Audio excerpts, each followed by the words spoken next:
Tout le monde peut y trouver ce qu'il aime.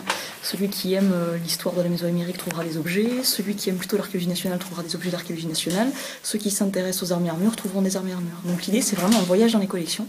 Alors effectivement, donc c'est une exposition qui est pensée pour les grands et pour les petits, puisqu'on a à chaque séquence du parcours des dispositifs réservés aux enfants. Donc,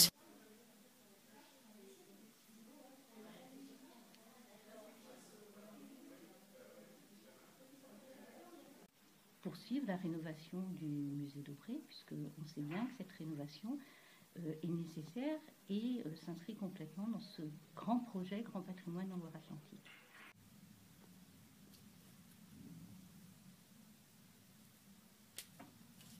Ouais. Alors, nous installons un ensemble de vitrines de monnaies. Il y aura en tout 120 monnaies d'or qui seront présentées. Et les monnaies, c'est tout petit, c'est parfois un peu difficile à présenter, mais le but, en fait, c'est que l'on sera tout près des pièces, comme ça on pourra vraiment les voir en gros.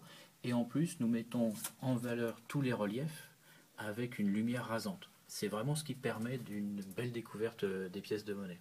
Et nous avons justement un très bel exemple de médaille dont on voit parfaitement les reliefs, qui est une médaille d'or, presque 600 grammes d'or, réalisée pour le roi du Danemark, commémorant en fait une victoire des Danois sur les Suédois et sur les Norvégiens pour le contrôle du détroit du Sund, c'est-à-dire le détroit qui sépare les deux pays, en 1677. Et on arrive à des degrés de précision sur cet objet qui sont vraiment remarquables.